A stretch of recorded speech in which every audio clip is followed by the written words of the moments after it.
gente boa. Antes de qualquer coisa que a gente faça, quero só lembrar você, se você não é ainda inscrito neste canal, para inscrever-se nele.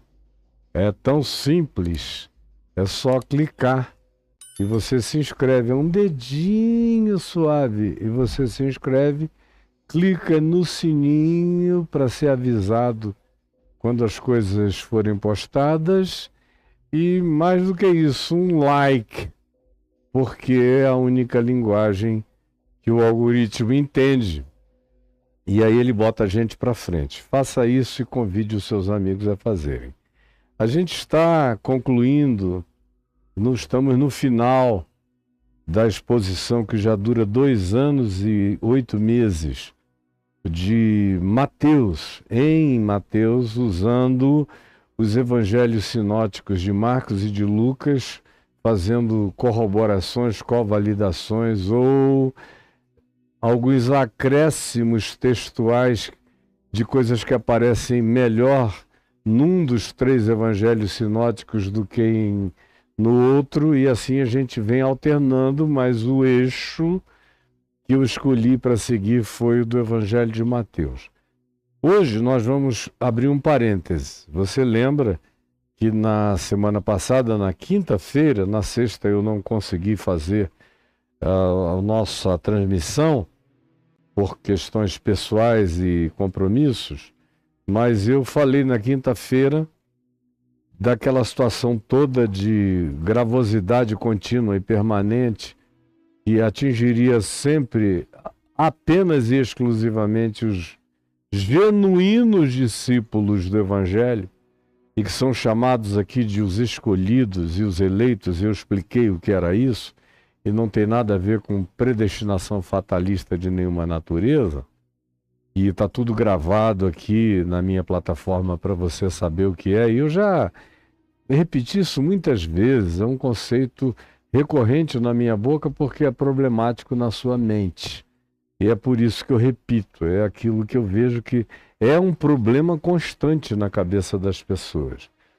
Mas, pois bem, quando eu concluí na quinta-feira, foi com aquela expressão de Jesus: aonde estiver o cadáver, aí se ajuntarão os abutres voando sobre a cabeça desse cadáver. E aí, a seguida diz, logo após a tribulação daqueles dias. E eu falei, isso vai ficar para a semana que vem. Só que hoje, antes de entrar na sequência de Mateus 24, logo a seguir a tribulação daqueles dias, eu quero fazer um outro parênteses de algo que você encontra exclusivamente no Evangelho de Lucas, no capítulo 21, do verso 34 ao verso 36. Essa é uma exclusividade lucana. Você só encontra aqui em Lucas. Mas é de uma importância enorme, porque faz parte de uma natureza de tribulação que haveria de subjazer todo o processo histórico, desde que Jesus foi assunto aos céus até a segunda ou a volta dele. A saber, o fato de que em todas as circunstâncias, em toda a acumulação do processo social, econômico, político, religioso e tantas quantas sejam as fenomenologias humanas acrescentadas ao processo, inclusive a dimensão escatológica das hecatombes naturais, das calamidades provocadas pelo ser humano, que a maioria delas o são na descrição desse pequeno Apocalipse de Jesus, tanto quanto no livro do Apocalipse do João de Pátimos. Tudo isso está presente como, mais do que tudo e acima de tudo, e por causa de qualquer outra coisa, vem a presença humana destrutiva no planeta. Absolutamente destrutiva. Não fosse a presença humana, do jeito que a Terra nos foi entregue, do jeito que o planeta foi entregue à consciência do Homo sapiens sapiens, que é um indivíduozinho recente na história planetária. O planeta tem 4,5 bi de anos de existência. E a presença humana aqui é rarefeita nos últimos tempos e ganhou a qualificação do Homo sapiens sapiens, fazedor de instrumentos, criador de tecnologia, produtor civilizatório em intensidade cada vez maior, de alguns milhares de anos para cá.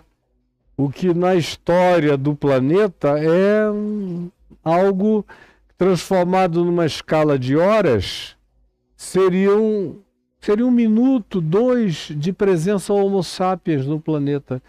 E dessa presença mais intensamente homo sapiana, de criação, de civilização, conforme a gente a percebe e a escreve, e a descreve, e a arqueologiza e a antropologiza, é um negócio que tem alguns minutos de duração, de tão breve, quando comparado com a história do planeta. Mas durante esse processo da presença do Homo sapiens sapiens e de tudo que aconteceu na civilização humana e de tudo que nós criamos uns contra os outros e de todos os apocalipses que a gente puxou contra nós como calamidade e que a gente provocou à nossa volta, em todo esse processo, isso que Jesus diz aqui e que Lucas registra no capítulo 21, do verso 34 ao verso 36, no contexto da chamada manifestação escatológica da mensagem de Jesus,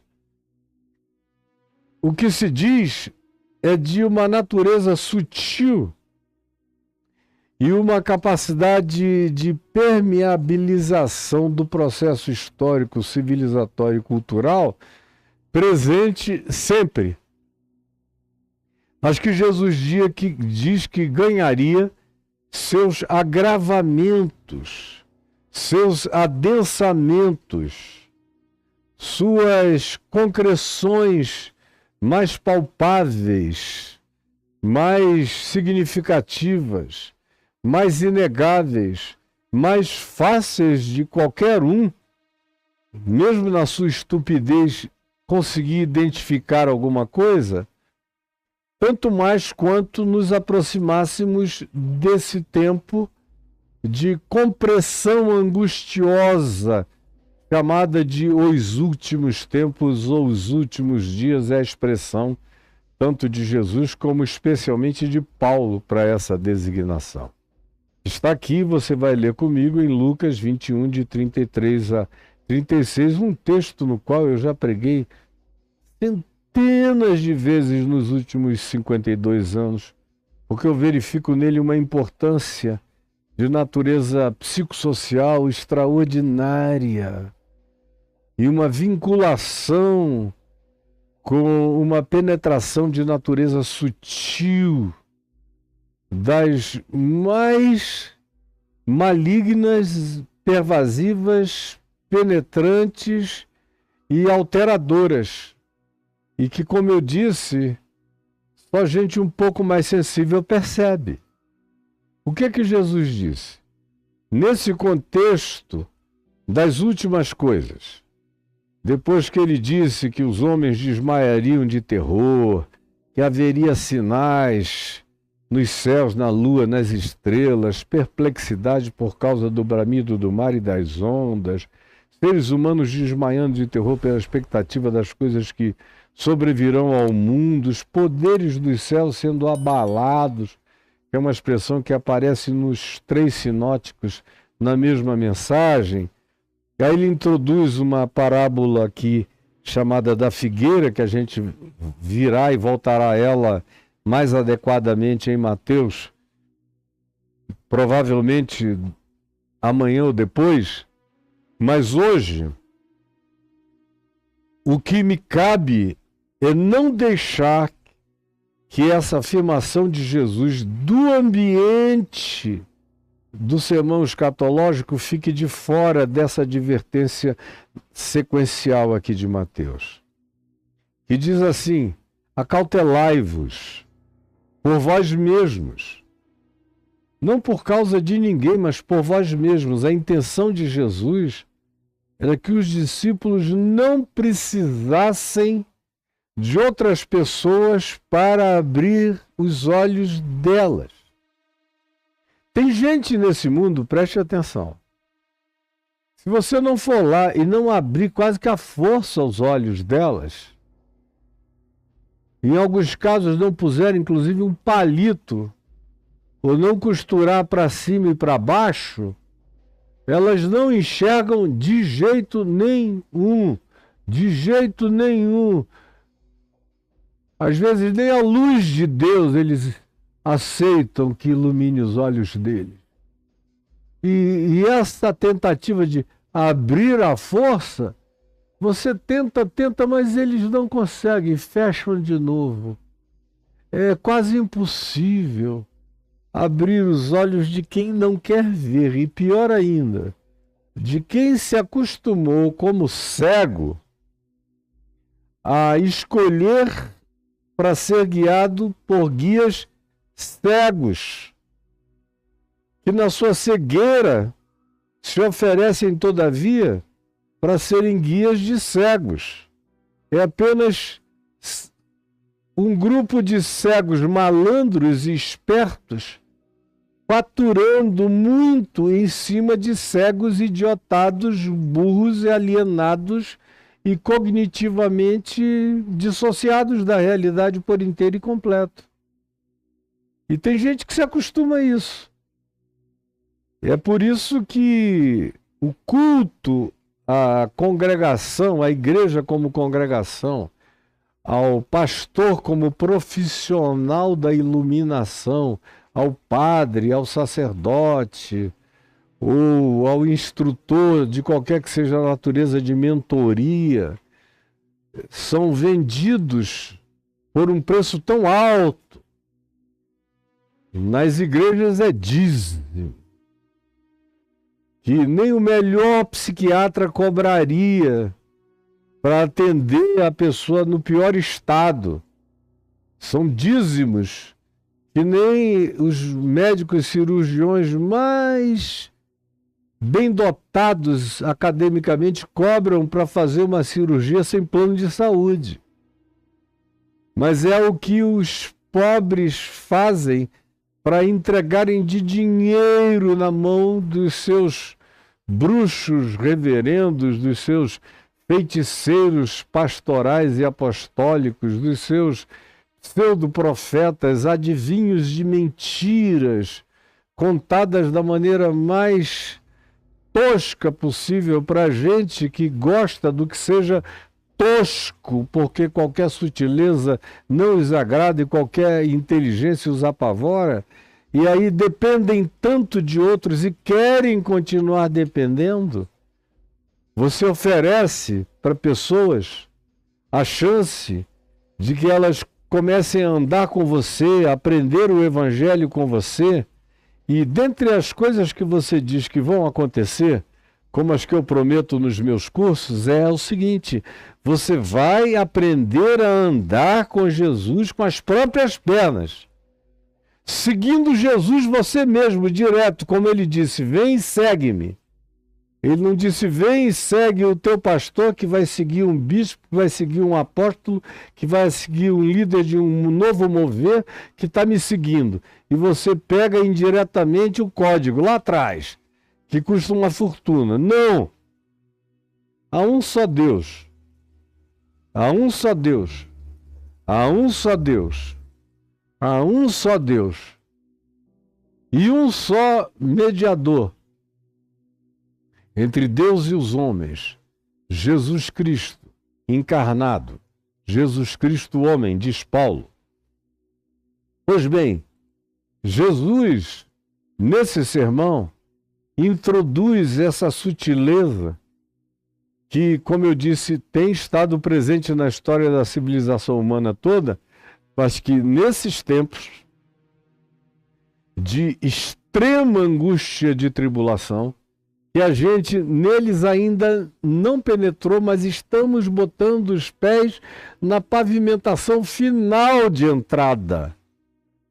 Nesse tempo de extrema e indizível tribulação, que Jesus mesmo disse, como nunca antes houve na história civilizatória e nem depois disso haverá. É nessa direção que a gente está andando. E aí ele adverte, acautelai-vos por vós mesmos. Por que por vós mesmos? Porque vai faltar conselho, vai faltar sabedoria, vai faltar piedade, vai faltar paixão por Jesus, pelo Evangelho, vai faltar compromisso, vai faltar raiz, âmago, carnegão, vai faltar aquele comprometimento de quem diz: ou pega ou larga de vez. Eu peguei e não largo, e não tem ninguém que me faça largar, nem morto. Pois bem, Jesus diz que uma das grandes ameaças e tentações desse tempo é de uma natureza tão sutil, tanto sutil, que muita gente não vai nem perceber. Por isso ele diz: acautelai-vos por vós mesmos. E a ênfase é numa cautela que não dependa de terceiros. Pessoas não precisem chegar até você e dizer: acorda, acorda. Porque se você for depender disso, você está perdida. Você está perdido. Você já era. Se for depender disso. Não vai haver pastor para te aconselhar, nem sacerdote, nem mentor sóbrio, ninguém.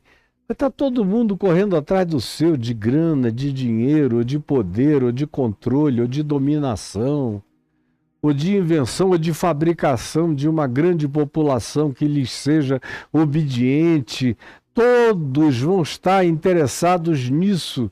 E você, totalmente distraído, sem saber de nada, sem saber ler os sinais dos tempos, nem a hora, nem a ocasião, nem a fenomenologia da desgraça acometendo a tudo e todos à sua volta, mas você não enxerga. E quando alguém quer mostrar para você o cenário, você fecha os olhos e não quer ver. Não é à toa, portanto, que Jesus, associando esse tempo de profunda tribulação, que ele chega a dizer, não fossem aqueles dias abreviados e ninguém seria salvo, ninguém escaparia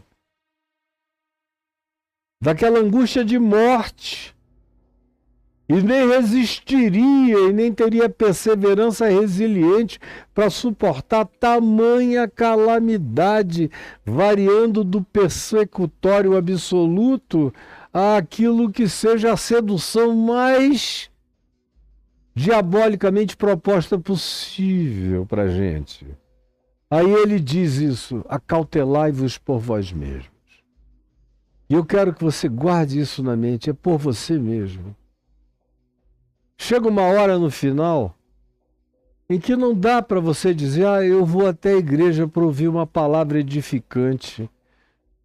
Não tem igreja dizendo palavra edificante, não tem palavra edificante, não tem gente interessada em você. Só na sua grana, na sua presença e no que você pode corresponder a, do ponto de vista numérico, de quantidade incorporada a um rebanho vendido para os poderosos que compram gente para as suas manipulações político-ideológicas. É só para isso que você serve. Vai chegar uma hora que você vai ter que aprender a se virar sozinho. Sozinho. Eu estou te ajudando e todos os meus cursos preparam nessa direção. Que foi a direção do cotidiano de Jesus. Você vê quantas vezes Jesus fala na importância da congregação chamada igreja durante os 4 evangelhos. 4, Mateus, Marcos, Lucas e João. Conte quantas vezes. Você que colocou a igreja acima do evangelho, acima de Jesus, acima da palavra, acima de tudo, acima do Espírito Santo, vem a igreja. E você não é um servo da igreja, do dízimo da igreja, da frequência da igreja, do coral da igreja, da sala VIP da igreja, dos batismos da igreja, da church nova, do mover, do pastor e tudo, você está perdido, está desviado, é um desigrejado. Vai chegar uma hora em que bem-aventurados os desigrejados, porque não serão enganados como os igrejados o serão. Não é à toa que do Evangelho de Mateus é o único evangelho que menciona a palavra eclésia, ela só aparece 2 vezes. Em Mateus 16 e em Mateus 18. Não aparece em momento nenhum. Outro dia eu estava vendo um pedacinho desse filme The Chosen e fiquei tão desapontado, porque o filme é bonitinho, é engraçadinho, é um Jesus simpático, legal, gostosinho, a textualidade do filme é mais coloquial, é um Jesus mais humano, mais embraçante, mais carinhoso, mais simpático, mais gente, mais agradável. Fez bem a muitas pessoas quebrarem aquela imagem daquele Cristo horroroso, da cinematografia produzida do final do século XIX, durante todo o século XX até o dia de hoje, e das imagens de pintura e tudo mais, que vem aí durante milhares de anos, foi uma imagem cinematográfica de um Jesus agradável. Aí, de repente, eu vejo os escritores do texto do seriado The Chosen fazerem o que o Evangelho não faz. Toda vez que Jesus, de um certo momento em diante do Chosen, nessa última temporada, especialmente para frente, vai falar do povo dele, ele só se refere à sua igreja. A minha igreja, eu quero que venham para a minha igreja, e a minha igreja, e a minha igreja, e a minha igreja. Eu fiquei olhando aquilo num episódio só. Eu vi tanta repetição, eu falei, cara, que brutal falsificação e que uso ideológico do processo eclesiástico para colocar todo mundo dentro do cristianismo, da igreja, da hóstia, da ceia, do sacramento, do padre, do pastor, seja lá de quem seja, do controle. Quando no Evangelho de Jesus, você procura essa palavra e você só acha 2 vezes. Você não vê nem dizer aos seus discípulos, vão chamar a multidão para me ouvir. Procure também. Jesus mandando fazer uma grande mobilização para a praça, para ele aparecer e pregar na praça. Você não encontra também. O que você encontra é um Jesus que não precisa de propaganda. Que quando cura, diz não diga nada a ninguém. E por que as pessoas vêm? Porque ele faz o que ele faz. Ele não faz promessa dizendo venham e vocês verão. Ele faz e as pessoas são curadas e saem gritando de alegria. Aos milhares, para todos os lados, e as pessoas vêm porque é fato, porque é história, porque é realidade, porque é inegável, porque é incontestável, porque aconteceu, porque o pai covalida, porque a mulher, os filhos e os amigos dizem ele era cego e agora vê, ele não andava e agora salta, agora aconteceu. É por isso que vinham. Mas Jesus nunca inverte essa mão, como quem me acompanha aqui o tempo todo, especialmente nos capítulos 8, 9, 10, 11, 12, me viu mostrar essa ênfase de Jesus na não publicidade que divulga o que vai acontecer. Ele só aceita a publicidade daqueles que, por causa do que aconteceu, procuram-no. E ainda assim ele diz, vocês estão aqui para quê? Ou por quê? A maioria de vocês chegou aqui só porque viu curas, milagres, sinais, prodígios e maravilhas, e pão de graça, e peixe de graça, e comida de graça, e milagre de graça, e vieram na preguiça carismática pentecostalizada de vocês, não querendo mais trabalhar, querendo uma teologia da prosperidade. Isso vocês não vão ter em mim. É o Evangelho que diz, não eu inventando. Nada.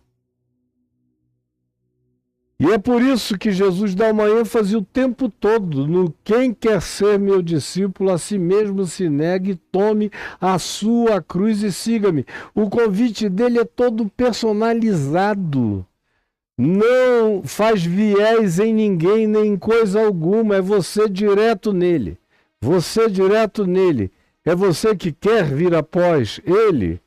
A si mesmo se negue, você fazendo isso por decisão própria, consciente e lúcida. Tome a sua cruz, não a dos outros, nem a de ninguém, a sua vida. Assuma a responsabilidade por ela e viva com as consequências como um discípulo de Cristo Jesus. E siga-me, a mim, diretamente. Como eu posso fazê-lo? Eu não estou seguindo a ninguém. Meu pai, que teve uma influência como ninguém teve na minha vida, eu nunca segui meu pai. Eu aprendi muita coisa com meu pai. E depois de um tempo, meu pai também, de vez em quando, dizia, aprendi isso com você, meu filho. Que coisa maravilhosa. Mas ele estava seguindo a Jesus e eu a Jesus também. A ninguém mais. Eu tive grandes amigos no mundo que eram pessoas sérias. Diferentemente do que o documentário Apocalipse nos Trópicos fala do Billy Graham, que de fato foi um indivíduo com a cabeça um pouco mais estreita lá nos anos 30, 40, ele já saiu dos anos 50 com a cabeça aberta. E morreu com a cabeça tão aberta que os evangélicos nos Estados Unidos só queriam honrar o passado, muito passado dele, porque os últimos 25 anos dele foram contrários a tudo que a igreja nos Estados Unidos foi, é e fez se representar por. Querido amigo, com quem eu aprendi muito, mas eu nunca segui. Tive muitos outros no mundo, gente boa, santa de Deus, meus amigos com quem eu aprendi muito, mas nunca os segui. Eu só seguia Jesus até o dia de hoje. Nunca ninguém me impressionou o bastante. Mesmo aqueles mais maravilhosos nunca me impressionaram o bastante. Meu vínculo é com Jesus. Acautelai-vos por vós mesmos. Eu decidi lá no início, há 52 anos, de fé e caminhada, eu iria ser discípulo só de Jesus. Quem quer que me ensinasse alguma coisa, iria fazê-lo por causa da sua semelhança profunda e genuína com Jesus. Só por isso e nada mais. E se não fosse assim, na mesma hora, o meu olhar já estava posto em outra direção, sem nenhum tipo de decepção que me abalasse, como decepção foi quase só o que eu tive em relação à maioria. Mas mexeu alguma coisa comigo? Absolutamente não. Me desanimou? Não. Me desenternurou de Cristo? Não. Porque eu tomei uma decisão de me acautelar, de não andar bobo pensando que só porque alguém chega e diz que é crente eu devo me entregar. Não me entrego a crente nenhum, a pastor nenhum. apóstolo nenhum, é ninguém. Eu tenho o Evangelho. Eu tenho Jesus narrado aqui em Mateus, Marcos, Lucas e João. Eu tenho bons conselhos em Paulo, em Pedro, em Judas, em Tiago, em João, nas epístolas, embora eu os leia, tendo Jesus como chave hermenêutica e como filtro também. Os evangelhos é que são meu guia. É com esse Cristo dos evangelhos que eu ando. É a partir dele que eu avalio tudo para trás, antes dele, e tudo para o que veio depois dele. E continuo medindo, filtrando, mensurando, avaliando, julgando, discernindo o que tem valor e o que não tem valor, a partir do que eu encontro e do que eu não encontro em Jesus nos evangelhos. Então ele diz: acautelai-vos por vós mesmos, porque o desejo dele é esse. É que você aprenda a andar com as próprias pernas. Se não houver mais ninguém lúcido, santo, justo, puro, verdadeiro, comprometido com Jesus no horizonte da sua vida, você continue inatacável, inabalável, irredutivelmente caminhante para frente, com o coração não fragmentado, com a vida densa e integralmente comprometida com o significado de viver como um filho da ressurreição, transcendido na glória de Deus e cheio do Espírito da glória eterna. Contra tudo, contra todos, apesar de tudo e apesar de todos. Mas isso só é possível quando você aprende a se acautelar e andar por você mesmo. Andar por você mesmo. Esse é o meu sonho. Uma geração de discípulos que aprendam a andar com as próprias pernas. Olhando firmemente, como diz o escritor de Hebreus, exclusivamente para Jesus, o autor e o consumador. Autor e consumador. Nada antes me interessa, nada depois tem significado para mim. Ele é o meu autor, autor do que eu creio, e é o consumador do que eu creio. É aqui, nesse ambiente do meu autor, que é Jesus, e do meu consumador, que é Jesus, é seguindo a ele aqui que eu ando, entre o princípio e o fim, entre o alfa e o ômega, e há mais ninguém. Quem quiser andar comigo seguindo o autor e o consumador da fé é bem-vindo. Mas eu, todavia, não largo nem por um minuto o meu caminho nele, por qualquer que seja a proposta feita por quem quer que seja. Acautelai-vos por vós mesmos. E isso, não esqueça, pelo amor de Deus, é uma palavra para você guardar no coração para sempre. Acautelai-vos por vós mesmos. Sejam vocês próprios os árbitros lúcidos da avaliação do caminho que seja de Jesus para vocês nessa vida. E para isso, vocês vão ter que ler o Evangelho, estudar a palavra. Eu estou oferecendo aqui há 2 anos e 8 meses uma sequência que começou em Mateus capítulo 1, verso 1, até aqui, Mateus 24, para quem quer ouvir, ter um trilho referencial para ajudar a você compreender por você mesmo o Evangelho e a praticar por você mesmo a palavra, independentemente de companhia ou de não companhia, de congregação ou não congregação, ou apesar da apostasia de toda a igreja.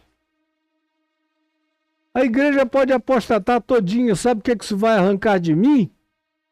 Nem um fiapo meu, nada.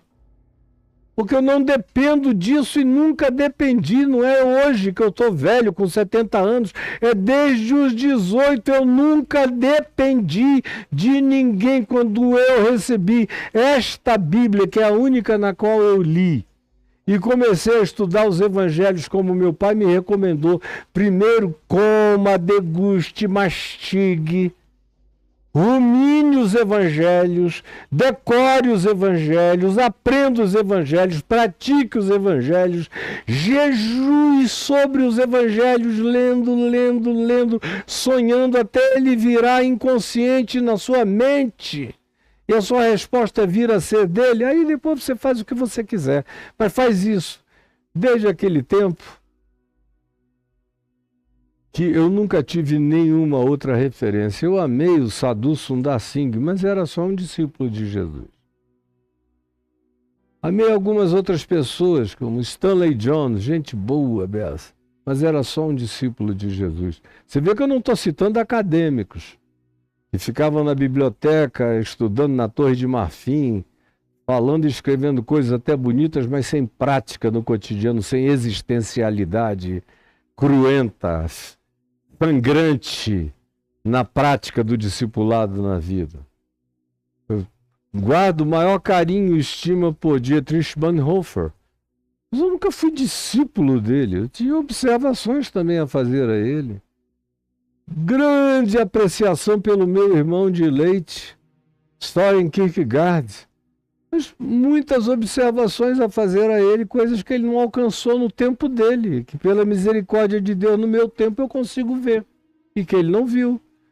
Mesma coisa com uma das pessoas que mais me instruiu academicamente nessa vida, dentre os muitos que contribuíram com isso, milhares, mas ninguém foi tão denso na minha leitura e releitura dos 44 volumes de obras de trabalho dele, quanto Jacques Ellul, desde a Sociedade Tecnológica, todos os demais livros e textos riquíssimos e atualíssimos até o dia de hoje. Nunca fui discípulo dele. Aprendi muita história, sociologia e análise crítica do fenômeno religioso com ele, mas nunca fui discípulo dele. Meu discipulado veio exclusivamente de Jesus. Eu concordei e discordei com Jacques Ellul inúmeras vezes. Você lê a multidão de livros dele que eu tenho ali em cima, e li todos e alguns eu reli, está cheio de anotações, não concordo por causa disso, disso e daquilo, porque eu aprendi a me acautelar por mim mesmo. E se você não aprender isso sobre você próprio, você vai ser enganada. Inapelavelmente enganado. Tem gente cheia de lábia doce, que chega e se você não tiver muito discernimento espiritual, eles besuntam a verdade com mentira e você nem enxerga a mentira por causa de algumas pequenas verdades que você identifica aqui e ali. Aí segue a verdade besuntada de mentira, porque não se acautelou por você mesmo. Para quê? Para que nunca vos suceda que os vossos corações fiquem sobrecarregados com as consequências do que vai acontecer no planeta. Ou seja, fiquem com os olhos muito abertos, que é uma metáfora de Jesus para aquelas virgens que a gente ainda vai ver. É parábola de Mateus 24 sobre os últimos tempos. A gente vai chegar lá depois. Aquelas virgens que dormiram, todas elas. O tempo todo Jesus tem parábolas que manda ficar acordado. Despertem, acordem, vigiem, não durmam, abram os olhos, sejam vigilantes. Vocês não sabem a hora. Sejam como o pai de família que não sabe a que horas vem o ladrão. Prestem atenção.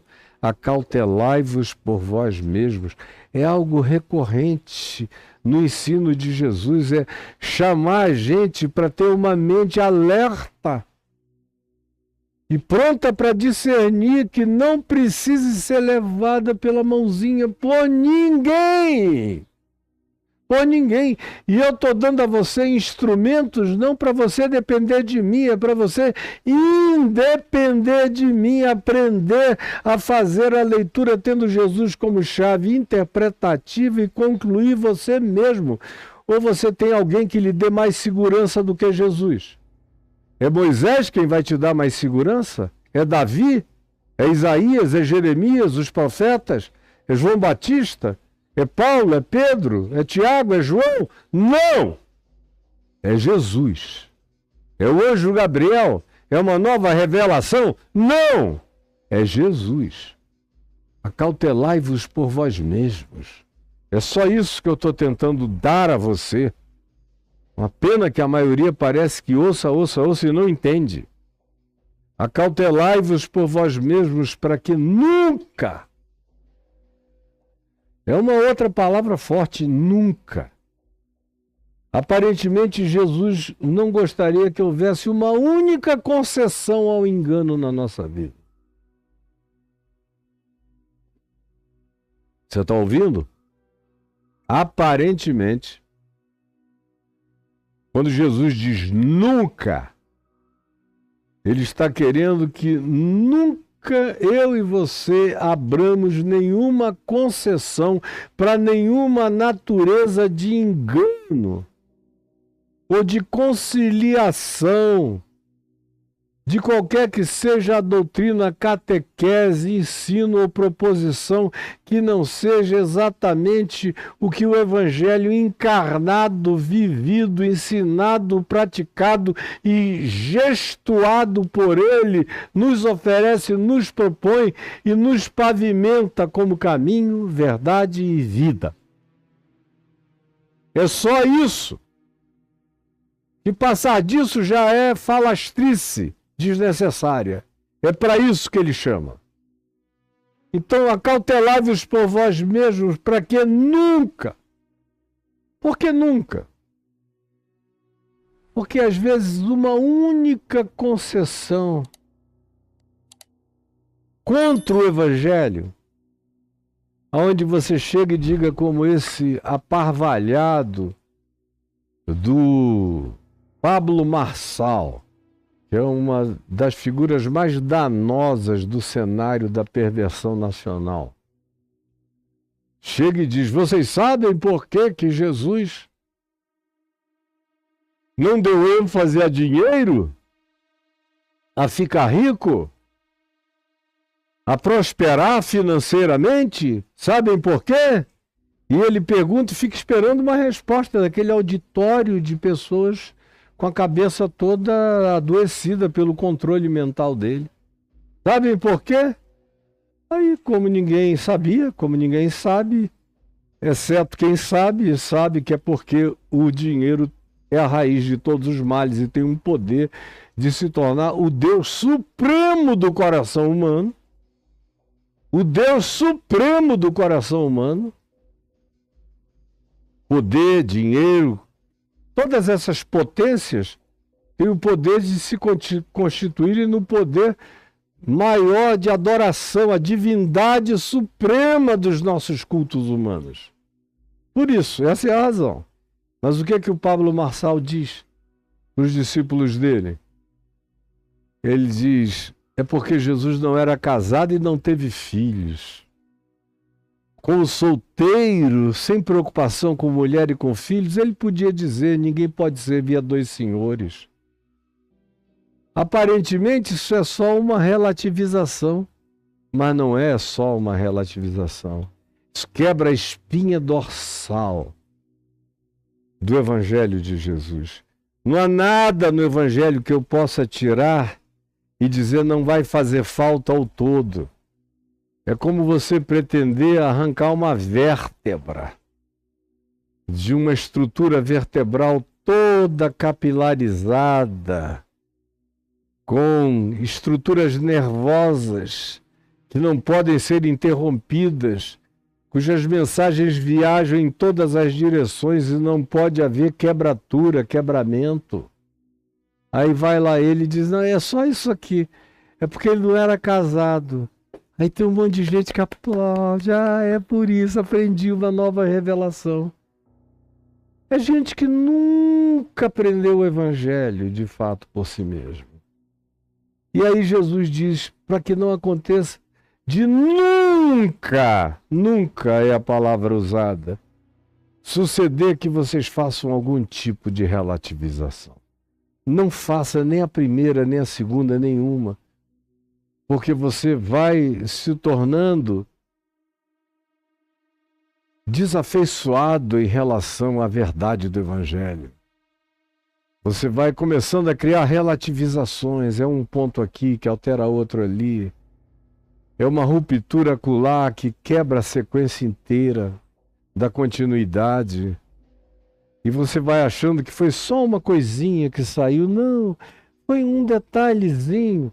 Não foi nada grande, não. Não chegou a ser essa pedra, foi só essa. Ele diz, não, isso aqui, depois a gente substitui, depois a gente põe no lugar. Não chegou a ser nada assim grandão. Não. Eu teria notado, não foi isso que eu fiz. Foi só algo bem pequeno. Nunca relativize nada. Você tem que aprender a dizer como Paulo diz em Romanos, e como eu aprendi com ele, digo a minha vida inteira. Seja Deus verdadeiro e Caio Fábio mentiroso, mas a palavra de Deus não seja adulterada por nada, nem por ninguém, nem por coisa alguma. Para não acontecer que nunca vos suceda de relativizardes essa palavra. Para que nunca vos suceda que os vossos corações fiquem sobrecarregados, lotados, como hoje eu vejo. Hoje de manhã mesmo, uma pessoa que foi salva lá da Igreja Universal do Reino de Deus, onde o marido dela era um bispo, e depois de muita aprontação, foram expulsos de lá, porque não concordavam com as coisas e ficaram aí na Rua da Amargura.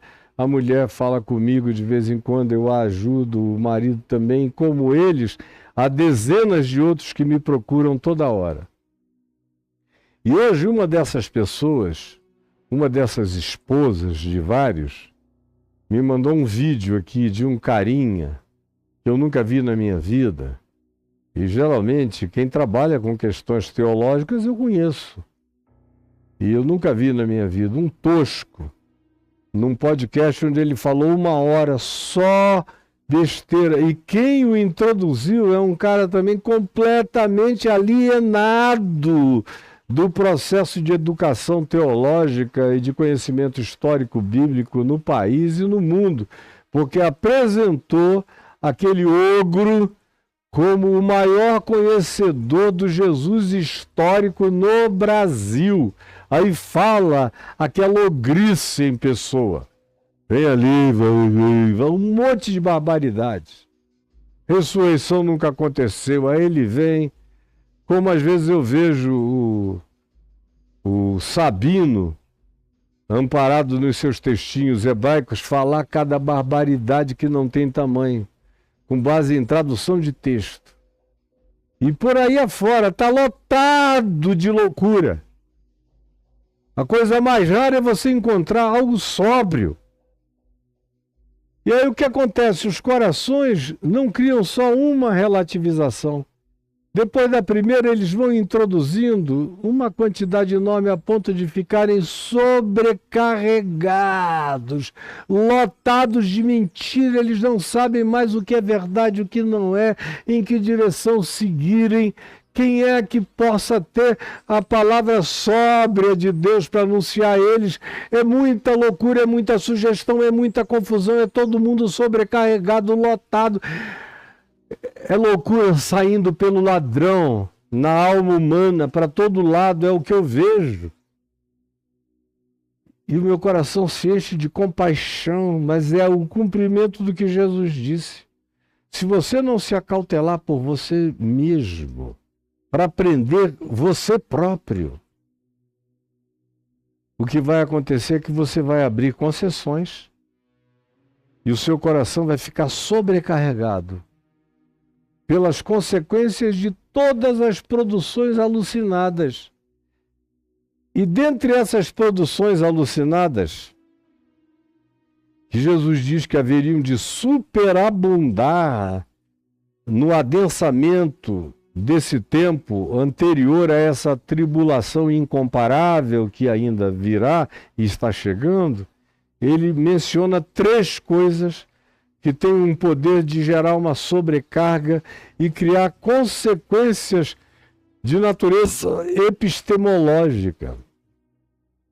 Alteram a nossa teoria do conhecimento, alteram a nossa capacidade cognitiva, alteram a nossa hermenêutica, a nossa capacidade interpretativa, alteram a nossa lucidez psicológica, alteram as referências da saúde do bom senso plantado no âmago do nosso ser, altera tudo. E fica essa mente de legião, essa mente de gadareno, essa mente de legião é o meu nome, porque a partir da internet nós somos milhões na minha mente. Eu não sei mais de nada, de cada confusão, eu estou perdido cada dia mais. São 3, todavia, as ênfases consequenciais que Jesus dá, dizendo que mesmo que você não pratique, não faça e não realize, você vai ser vitimado pelas consequências, pela frequência vibratória. Você vai ser alterado pelo poder da emanação magnética. Você vai ser alterado pela vibratoriedade dos pensamentos. Você vai ser alterado pela acumulação no inconsciente coletivo da sociedade, não só da sociedade imediata, mas do país e planetária. Ele diz: há 3 coisas que você praticando ou não praticando, elas vão se acumular e vão se tornar como nuvens densas e vão encher a medida da iniquidade planetária, vão lotar o inconsciente coletivo, vão pervadir todo o sistema e toda a cultura e toda a comunicação e toda a ideologia e toda a filosofia e toda a política e, sobretudo, toda a religião. Quais são essas 3 coisas? Ele disse que estariam mais presentes do que quaisquer outras. A primeira é a orgia, a promiscuidade, a dissolução, que o nome já diz. Tira a solução do caráter da gente quando se pratica a dissolução. Não há ninguém que pratique a dissolução e mantenha a solução do caráter intacto. Ninguém. A promiscuidade, o nome já diz, é uma abertura incontrolável para se imiscuir com toda sorte de misturas enlouquecidas, o que altera o caráter, a mente, a alma, a psicologia do ser, o pensamento, os códigos interpretativos, altera tudo na gente. Eu fico vendo pessoas tolas como um pedaço de pau, dando conselhos na internet, dizendo que você pode dar o que você quiser. Um dia eu estava vendo uma menina tão linda, dizendo: eu aprendi que transar de maneira anal é a coisa mais gostosa que tem. Eu queria convidar todas vocês para darem. E se seu marido não gosta, escolha um carinha para estrear você. Até você se acostumar e ele passar a gostar disso. Não tem consequência nenhuma. Toda hora eu vejo alguém dizendo: eu não estou falando de sexo anal, que realmente você e seu marido com amor, bote só uma camisinha. É uma questão de higiene mínima. Mas eu estou falando da promiscuidade. Do pessoal que chega e diz: não fique sozinha não, e para com essa coisa de vibrador. Tem cada gato para você alugar como escorte. Que você vai à casa dele ou ele vem à tua casa, cada um delicioso. Não tem consequência nenhuma, não tem. É que são meninas novas, não sabem o que vai acontecer com elas depois dos 40 e dos 50. A quantidade de confusão, de loucura, de gadarenização psíquica, de fragmentação do eu e da incapacidade delas próprias se encontrarem consigo mesmas, perdem a total noção de identidade pessoal. A primeira, portanto, são as consequências da orgia. Quem pratica e se entrega a essa promiscuidade, a essa dissolução, adoece de alma, às vezes sem solução, às vezes. Agora, ele aqui está falando não é de quem pratica. Ele está falando das consequências na vida mesmo daquele que não pratica. Mas isso vai estar presente em estado vibratório no mundo inteiro. O que quer que você veja vem carregado dessa vibração, dessa emanação, desse magnetismo, dessa espiritualidade, dessa acumulação no inconsciente coletivo que pervade nossas noites, nossos sonhos, nossos pensamentos, nossas sugestões e, mais do que isso, as vozes invisíveis do príncipe da potestade do ar, do espírito que agora atua nos filhos da desobediência, de modo que você não precisa literalmente realizar nem praticar, basta dialogar com essa cultura e admiti-la e rir e gargalhar e dizer eu não faço, mas é engraçado, e ir introjetando esse processo que quando você menos notar, quem está todo alterado é você. Todo alterado é você. Mas eu nunca pratiquei uma suruba, uma orgia, um trisal, um seja lá o que seja, homenagem a Troá, tanto faz.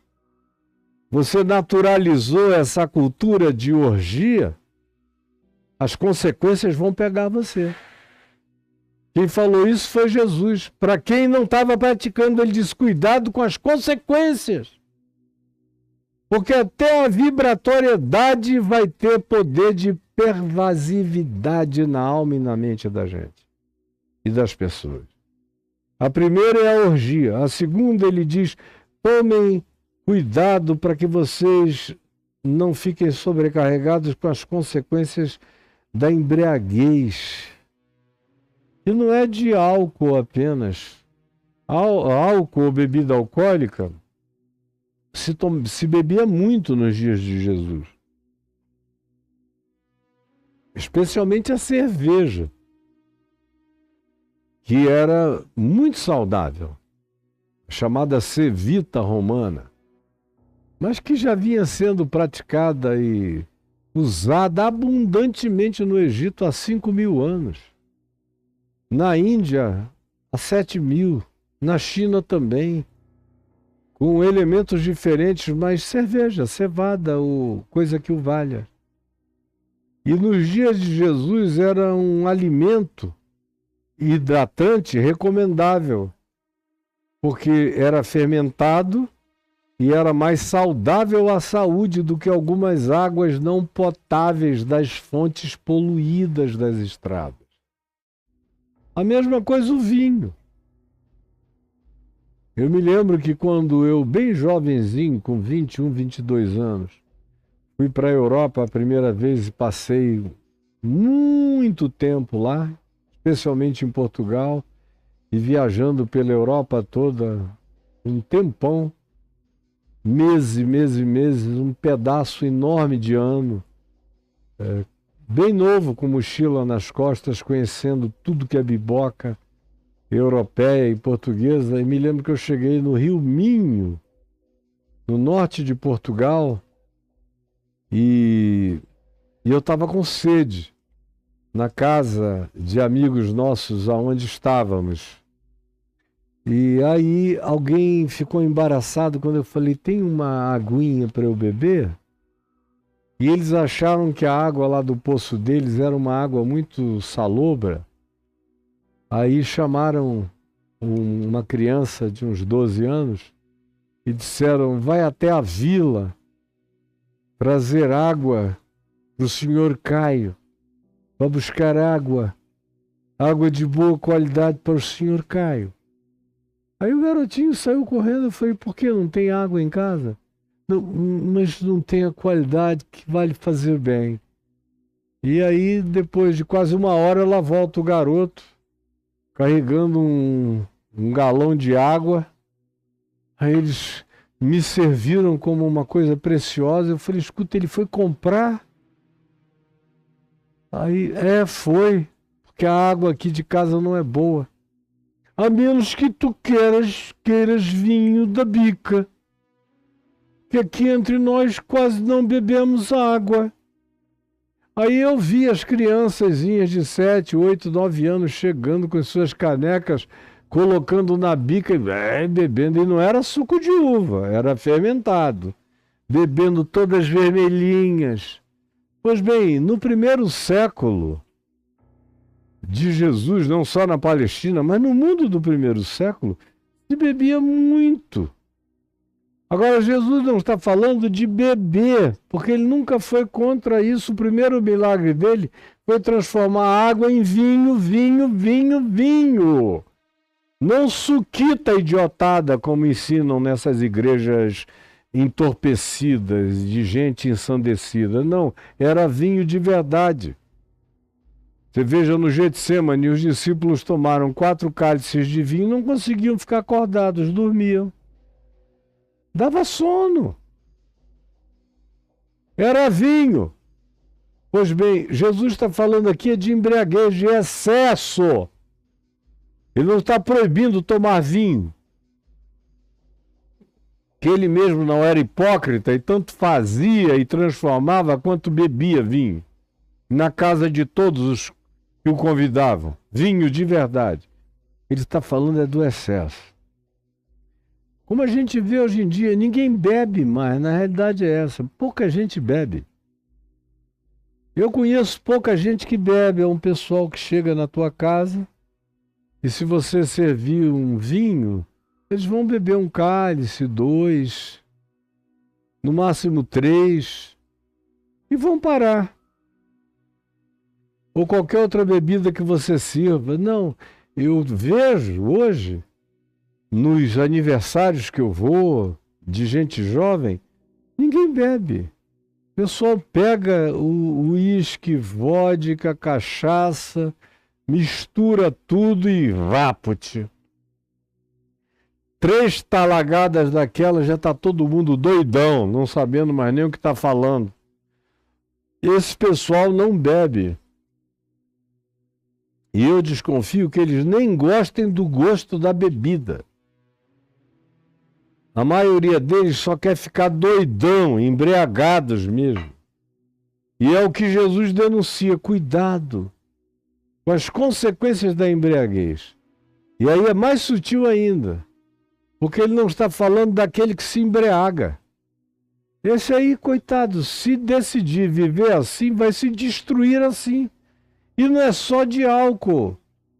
Meu Deus, a embriaguez das nossas drogas soníferas, dos nossos ansiolíticos, da quantidade enorme de fármacos que são drogas poderosas e analgesias poderosas que são tomadas o tempo todo, que são hoje as piores drogas da humanidade, são essas que vêm de fármacos ou de laboratórios químicos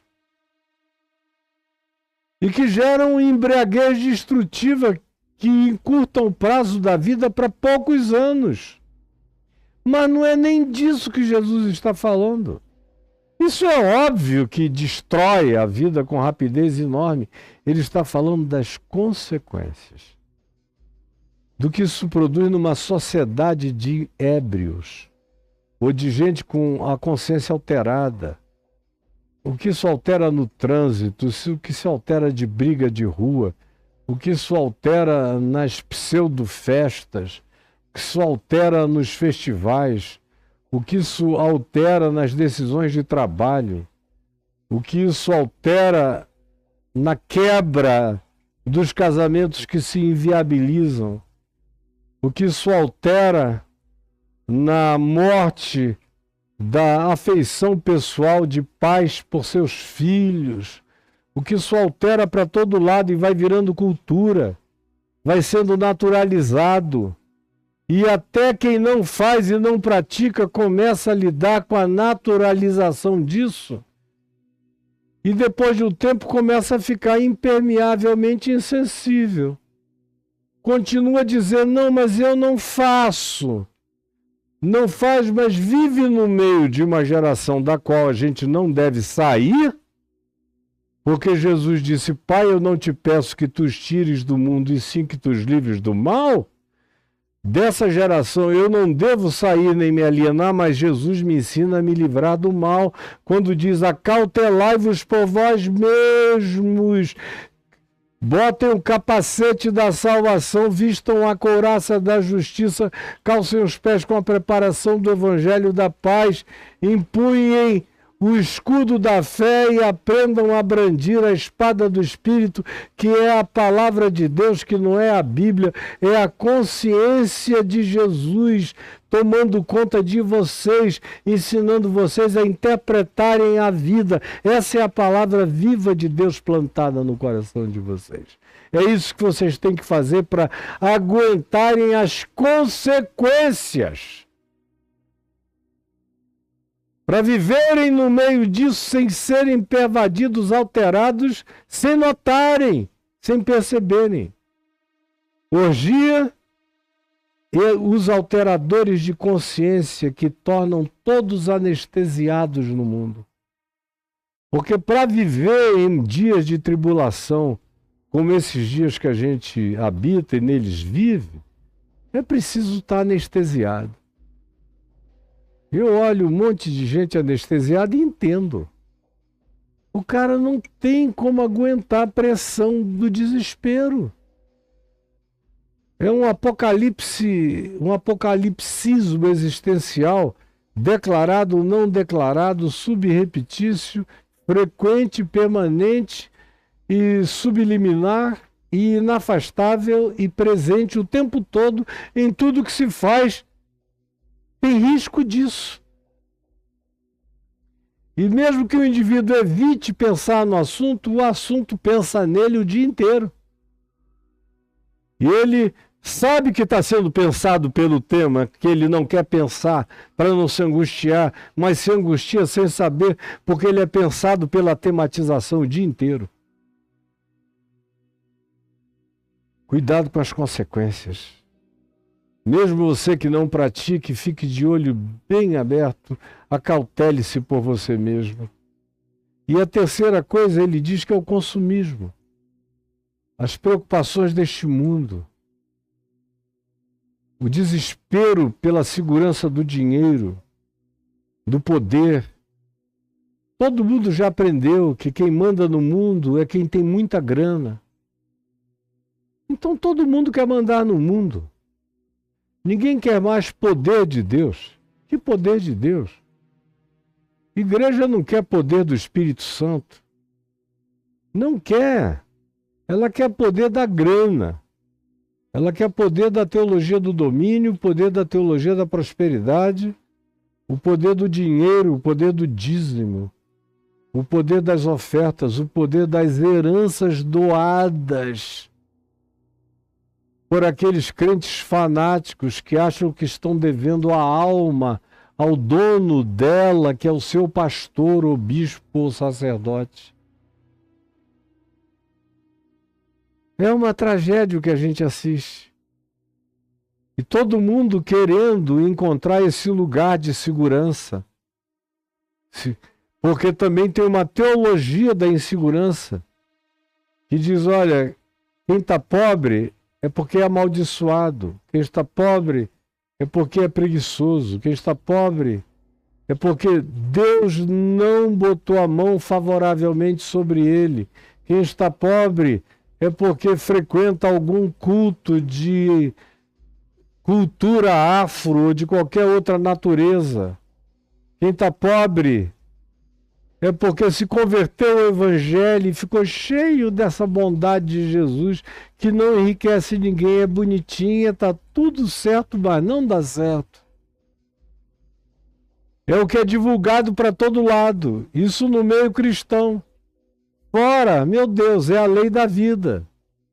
E Jesus está dizendo aos discípulos, cuidado, fiquem acautelados por vocês mesmos, não façam concessões a nada que não seja evangelho, por causa das consequências, porque mesmo que vocês não pratiquem, se vocês naturalizarem o processo, ele pervade, penetra e toma conta de vocês. E vai dando metástase no ser todo.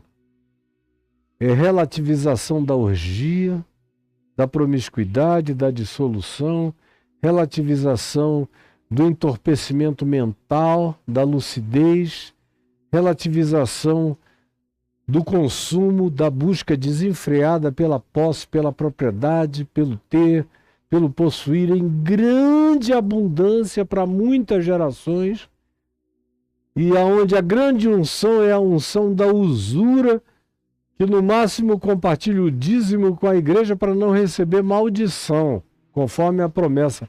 Mas com o pobre de rua, ele fecha os olhos, não quer nem enxergar, vira para o outro lado, como diz Deus em Isaías 58. Viram a face contra o seu semelhante, não querem nem vê-lo. Aí vem Jesus e diz, acautelai-vos por vós mesmos disso tudo, para que aquele dia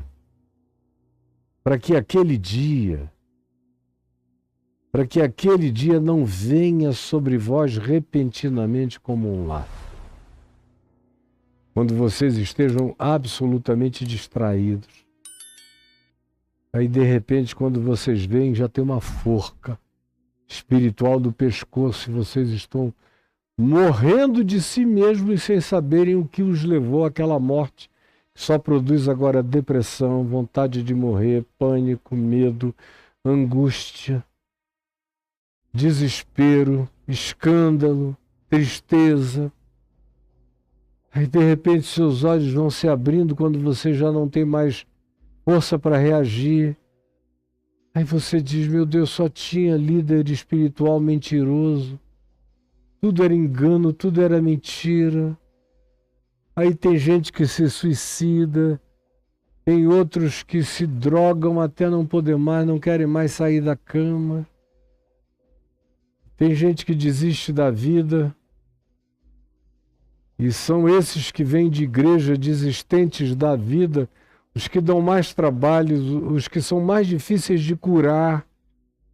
É mais fácil lidar com uma crise psicológica de um ateu, de um agnóstico, de qualquer uma outra pessoa, do que de um crente que ficou viciado em igreja e em mensagem pervertedora de pastores e líderes e padres. Esse é o grupo mais difícil de você ajudar a mente. E quando esse dia chega e os enforca, é como um laço, zapt. Vem assim. E Jesus diz que ninguém vai fugir desse tempo. Ninguém. Eu não fujo, você não foge, meus filhos e netos não fugirão, ninguém.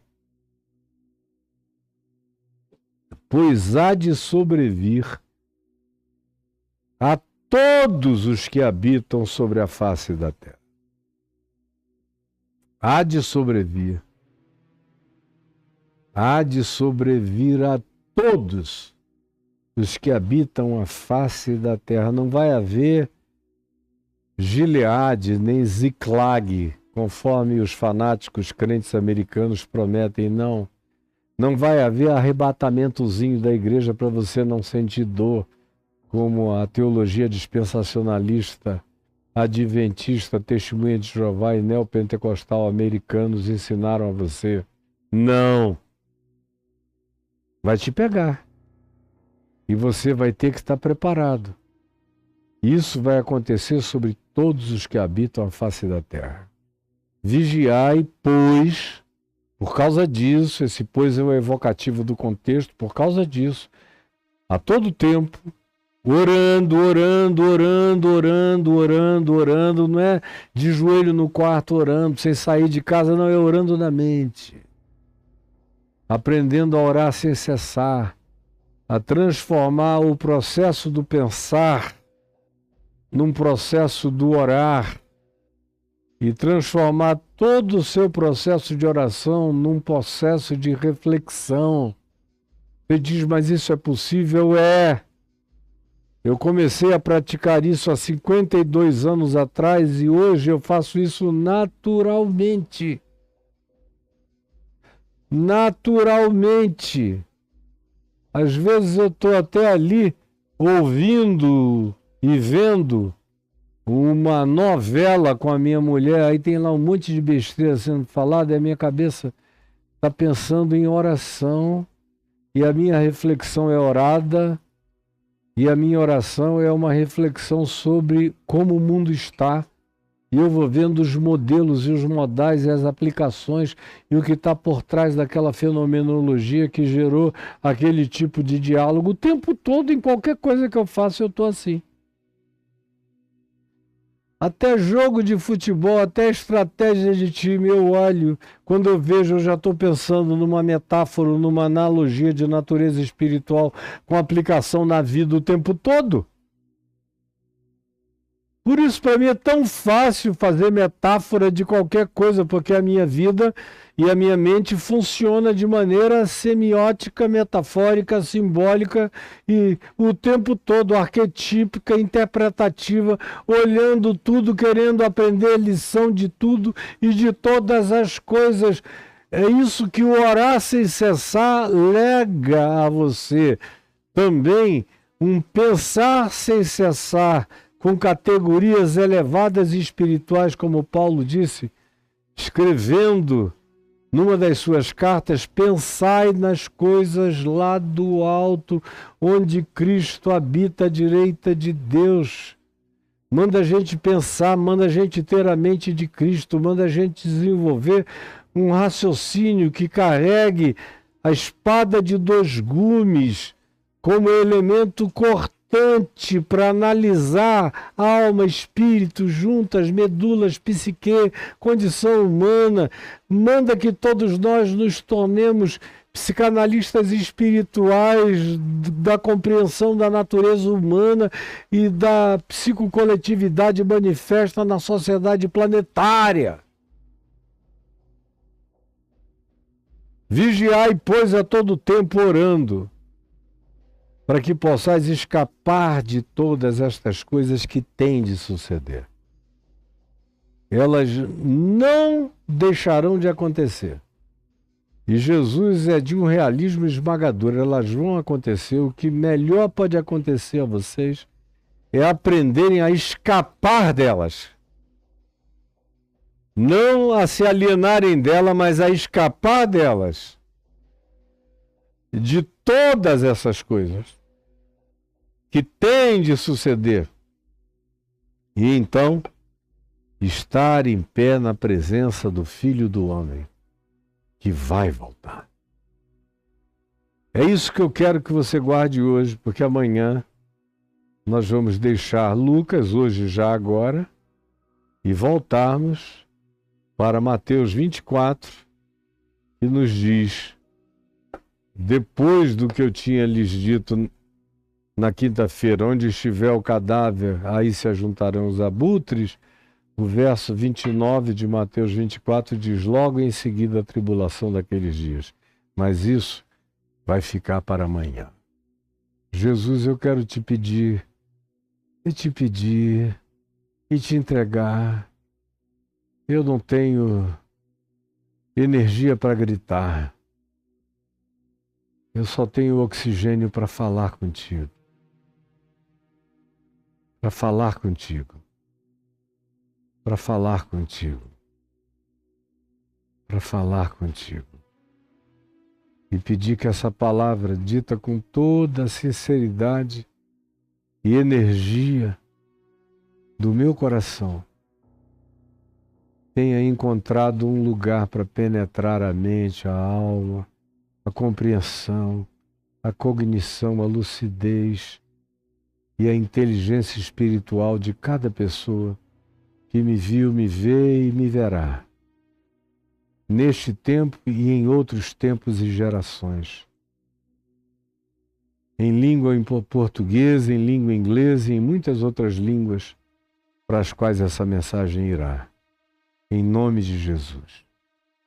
Amém e amém. Olha aí, gente boa, eu quero chamar a sua atenção para esse Pix que está passando. Obrigado, Clarinha. Esse Pix que está passando aqui do CPF, pessoa física, está escrito Caio e Adriana. E aqui vem a minha gratidão por todos os que nos ajudaram, todos os que nos ajudaram nesses últimos dias. Muito obrigado, Juan. Muito obrigado, Juan Queiroz, Antônio Carlos Medina, obrigado. Leonardo Henrique da Silva, muito obrigado. Alexandre Tarzan Ávila, obrigado. Shirlene de sempre, obrigado, minha filha. Deus te abençoe. Obrigado, Edmilson José de Azevedo, querido. Shirlenezinha, que não falha. Renato Assis Lopes, muito, muito obrigado, Renato, pela sua generosidade. Carlos Giovanni Oliveira Silva, obrigado, meu filho. Obrigado, Juan Queiroz. Obrigado outra vez, o Antônio Medina. Deus te abençoe. Leonardo da Silva, Deus te abençoe, meu filho, tão querido e generoso.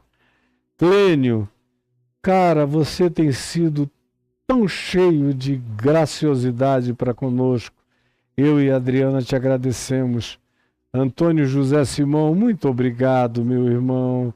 Hilton, obrigadíssimo, Hilton Guimarães, pela sua oferta. Jálvia, muito obrigado. Você, Jálvia de Souza Alves, muito grato. Eduardo Martins, tão querido e generoso, obrigado. Edmilson Azevedo, volta sempre, sempre generoso. A Shirlene também. Outra vez o Leonardo, obrigado. Shirlenezinha, acho que ela pega o Pix dela, ela manda uma ofertinha, muito obrigado. O Davidson Nunes, a Cecília, obrigadíssimo, Cecília Dantas. Thelma Costa, muito obrigado. Marcelo Antunes, Deus te abençoe, obrigadíssimo. Alexandre Ávila, de novo, tanta generosidade. Deus abençoe vocês. Mari Luzia, Deus te abençoe. Carlos da Silva, muito obrigado, querido. Chilenezinha, outra vez. Antônio dos Santos, obrigado. Leonardo Ribeiro, obrigado. Todos vocês, obrigado de todo o coração. É o que eu desejo de toda a minha alma mesmo. Obrigado, gente. Deus abençoe vocês todos. Obrigado, obrigado e obrigado. E agora você está vendo passar aqui um outro Pix, que é uma pessoa jurídica. Esse é para o meu ministério. É para pagar quem trabalha aqui comigo. Você vê que eu não faço as coisas sozinho, não conseguiria. Nem aqui em Brasília, em São Paulo tem gente trabalhando, no Rio tem gente trabalhando, no interior de Santa Catarina tem gente trabalhando. E hoje eu tenho uma filha amada nos ajudando lá na Flórida, outros em outros lugares. Meu amigo Lácio, que está sempre presente, participando como voluntário. Se eu fosse pagar o Lácio, eu não teria dinheiro para pagar o que a expertise dele me traz. E os outros que me ajudam por amor, cujos nomes eu não devo nem mencionar, porque são pessoas públicas de um carinho enorme para comigo, que vem me ajudando a pagar todos esses funcionários que estão trabalhando para viabilizar tudo que eu produzo e que chega até você. Então, muito obrigado. Tá esse Pix aí para você ajudar, tá bom? E se você quiser ajudar de outros modos, por exemplo, quem mora no exterior, é só escrever caiofabio.com.br, enter. Aí você entra aí no meu portal, está escrito contribuição em branco, clicante.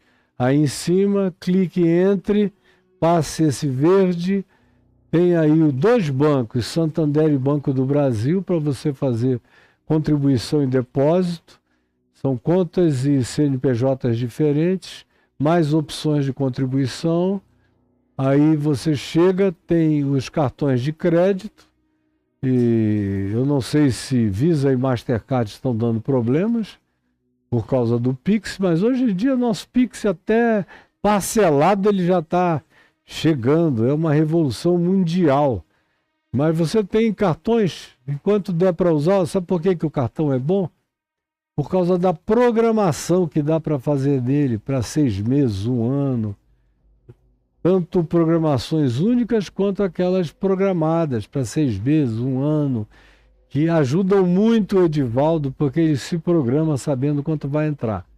Tem o PagSeguro, que já foi muito usado antes do Pix, alguns ainda usam, mas para quem está no exterior, tem o PayPal, que está na terra inteira. É quase um Pix mundial, mas o nosso Pix brasileiro ainda é melhor e vai tomar conta do que seja Pix no mundo inteiro.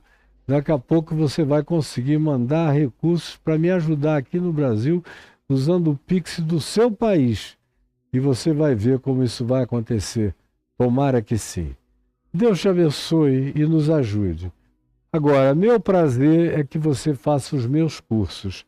É caiofabio.com.br/cursos. Escreveu? Enter. Aí, ó, banners. Cada um deles tem um vídeo meu explicando o que eu entrego em cada um desses cursos. Todo mundo já sabe, eu já repeti isso demais. Clicou, eu apareço. 2, 3 minutos explicando o que é Jesus, a chave hermenêutica. Aí lá vou eu explicar para você, ó. Que curso é esse? Para que ele serve? Como ele é fundamental? Como ele está presente na minha vida em tudo? Como tudo que eu faço é usando Jesus como chave hermenêutica e como você vai poder aprender a andar com as próprias pernas quando você receber esse instrumento. Eu não estou te dando peixe na sua pobreza, eu estou oferecendo anzol para você pescar e levar você mesmo a sua comida para casa. Todo dia, em nome de Jesus. Faça isso. Estão aí. E hoje eu ofereço o meu curso novo, que é O Poder dos Salmos. Os salmos lidos tendo Jesus como chave interpretativa. Meu Deus, faça a experiência. Você vai perceber que você nunca tinha entendido os salmos. Quando você pegar o Poder dos Salmos, comigo explicando verso a verso, milhares de salmos dos 150 salmos, são milhares. Tendo Jesus como chave hermenêutica interpretativa, você vai ficar chocada, como se você nunca tivesse lido os salmos.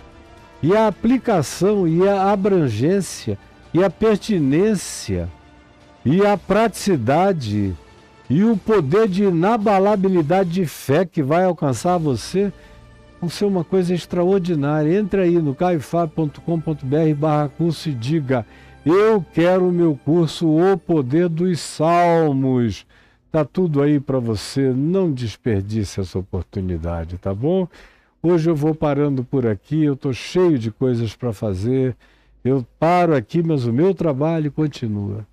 E Deus abençoe você e até amanhã. Até amanhã, com a graça de Deus, na continuação da exposição de Mateus, que a gente já está para chegar ao fim. Um grande beijo, Deus nos abençoe, fique com Jesus. Amém, amém e amém.